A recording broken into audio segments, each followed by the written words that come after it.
Por la señal de la Santa Cruz de nuestros enemigos, líbranos, Señor Dios nuestro, en el nombre del Padre, del Hijo y del Espíritu Santo.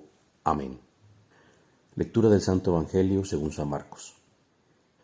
En aquel tiempo se olvidaron de llevar panes, y no tenían consigo en la barca más que un pan, y les advertía diciendo: Estad alertas, y guardaos de la levadura de los fariseos y de la levadura de Herodes.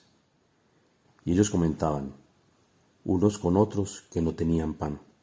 Al darse cuenta Jesús les dice: ¿Por qué vais comentando que no tenéis pan?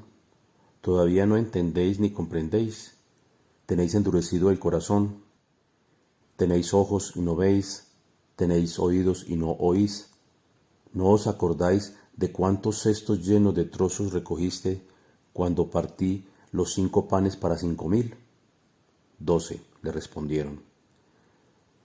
Y cuando los 7 panes para 4.000, ¿cuántas espuertas llenas de trozos recogisteis? 7, le contestaron, y les decía: ¿Todavía no comprendéis? Palabra del Señor. Gloria a ti, Señor Jesús. Qué maravilla, Señor. Qué paciencia, qué amor, qué misericordia también. Porque los pobrecillos apóstoles, con todo el respeto por lo de pobrecillos, pero sí, pobrecillos apóstoles. Tú los elegiste de lo casi, pues de lo más del montoncito, claro. Ahí estamos reflejados, porque no fuiste a los escribas que se conocían la Biblia hasta el detalle, o no, fuiste a unos pescadores pobrecillos que a duras penas, para que se notara que eres tú el que lo hace. Nosotros vemos desde hoy en perspectiva esta situación y decimos: pero estos, ¿qué les pasa? ¿No? Sí, se les olvidaron cuando ya iban en la barca, después de lo que pasó ayer, que al final el Señor tiene paciencia con los humildes, pero con los soberbios no. Y recordemos esto: tiene paciencia con los humildes, pero con los soberbios no. Por eso hay comportamientos diferentes de Dios. Por eso Dios hace milagros a unos sí y a otros no. Porque depende de para qué quiere el milagro, si es para cumplir su voluntad, si es para ser fiel o para su propia satisfacción. Egoísta, amor propio. Ayer no tuvo paciencia, se dio la vuelta y se fue, y los dejó ahí.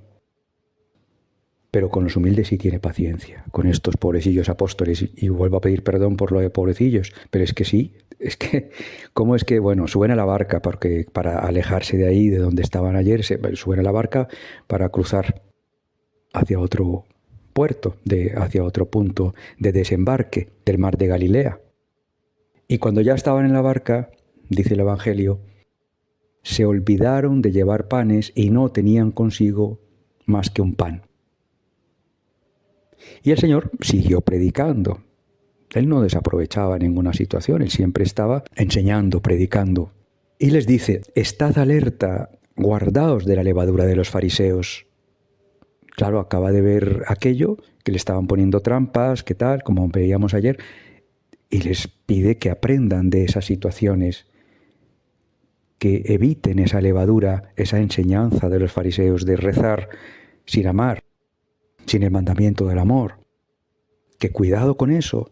Les estaba predicando, ¿no? Estad alerta y guardaos de la levadura de los fariseos y de la levadura de Herodes. Porque claro, Herodes era el gobernador, el supuesto rey, en representación del emperador de Roma, y tenía apariencias de bondad, en fin. Hoy hago un paréntesis, claro, ya mañana comienza la Cuaresma. En la primera lectura tenemos al apóstol Santiago, de las poquitas veces que nos ponen al apóstol Santiago en las cartas de Santiago. Y dice clarito, mascadito, dice que Dios nunca tienta. Que el que tienta, pues obviamente es el enemigo y nuestras pasiones y nuestro tal.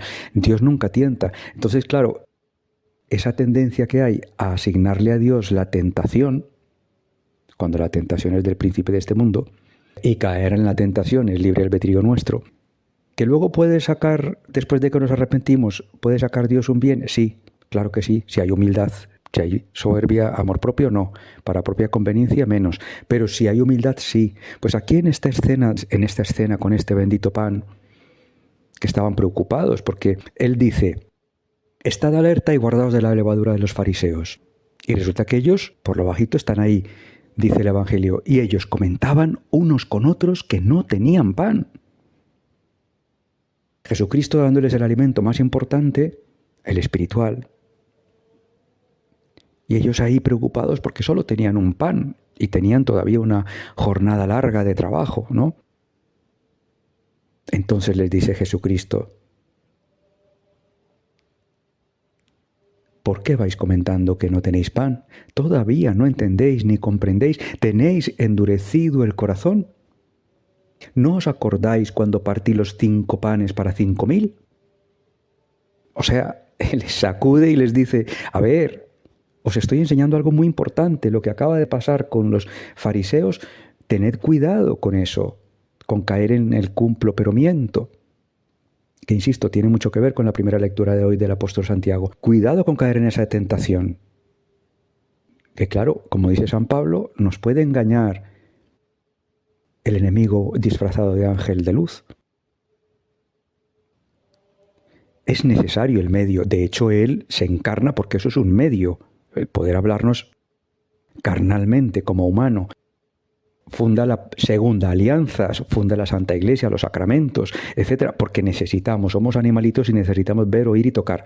Pero es un medio para el mandamiento del amor, la plenitud, para poder que en cada decisión nuestra, en cada instante, en cada momento del trabajo, jefes, colaboradores, compañeros, amigos, primos, hermanos, esposa, esposo, hijos, todas las decisiones pasen por ese filtro, que estén teniendo en cuenta la salvación del otro, tanto como la de mí mismo. Mandamiento del amor. No solo rezos, todos esos rezos son medios. El Santo Rosario, por supuesto lo primero, el pináculo, que es la Eucaristía, para que el Señor entre en nuestra alma y haga su obra, lo que nosotros no somos capaces. ¿Por qué les recuerda la multiplicación de los panes? Pues porque estuvieron 3 días escuchando, alimentándose del pan vivo bajado del cielo, de la palabra, que es Dios, del alimento espiritual. 3 días. Y entonces él, al ver esa humildad y esa fidelidad, les dio de comer, que ese es el orden. Les dio el resto por añadidura. Ellos no pidieron la añadidura por delante, por adelantado, como están haciendo aquí los apóstoles. ¡Ay, el pan, ¿qué vamos a hacer? Solo tenemos un pan. Y pobrecito Jesús, también perdón por lo de pobrecito, pues predicando, y los otros que el pan. Es que somos así. Nos identificamos, por supuesto, tristemente con los apóstoles en esta situación, en esta escena. Claro, a veces estamos un poco con el agua al cuello, ¿y qué hago? Reza por mí, Carlos, o rezad por mí, Y resulta que el Señor nos está queriendo enseñar, quizá con esa situación, nos está queriendo enseñar algo sublime, divino, espiritual, infinito. Y si nosotros nos relajamos, no lo digo así en plan mindfulness, sino espiritualmente nos fiamos, nos abandonamos. Señor, mira, me fío. Sí, hasta aquí controlo, llego y tal cosa. Esto no, vale, pues me dedico a lo que tú quieres que me dedique ahora, tus almas, la mía, tal, y ya tú harás y verás. Y entonces el Señor hace, porque para eso nos dice y nos promete y cumple. Que si le ponemos a Él lo primero, pues Él nos primerea, como decía el Papa Francisco. Pero si nosotros no le primereamos, pues Él tampoco nos primerea, dicho en ese vocabulario que utilizaba el Papa tan bonito. Y claro, termina cuando dice, tenéis endurecido el corazón, le dice a los apóstoles, termina el Evangelio cuando les recuerda los milagros de la multiplicación de los panes, etcétera, que fue como consecuencia, no fue como objetivo primero, alimentarles materialmente, sino como consecuencia del alimento espiritual. La obra de misericordia espiritual primero, la humildad de ellos primero, en el libre albedrío eligieron ellos primero, y entonces el Señor les dio el resto por añadidura. Las obras de misericordia corporales como consecuencia. Por eso termina el Evangelio diciendo, todavía no comprendéis. Ahí estamos metidos. Allí estamos metidos. ¿Cuántas veces no estamos? Que porque tenemos el agua al cuello, entonces tengo que, y como yo controle, porque es que si no lo hago así, entonces tal cosa, y además pongo la velita al Señor. No. Sí, pon los 5 panes y los 2 peces, pon los medios, pero fíate del Señor, poniéndole a Él el primero y sus almas lo primero. Incluye a la tuya. Incluye a la nuestra. Gracias, Señor, por regalarnos, como dicen coloquialmente hoy por la calle, retratarnos así, porque es que ahí estamos retratados. Gracias, Señor, y que no nos tengas que decir muchas veces, ojalá que sean pocas, esta frase tan triste al final, todavía no comprendéis. Gracias, Señor, por tanto, ayúdanos a ser fieles, poniéndote a ti el primero, para que tú puedas ser y hacer en nosotros y así a través nuestro también puedas ir a los demás a enseñarles también que tranquilos, que te pongan el primero y que se fíen. Amén.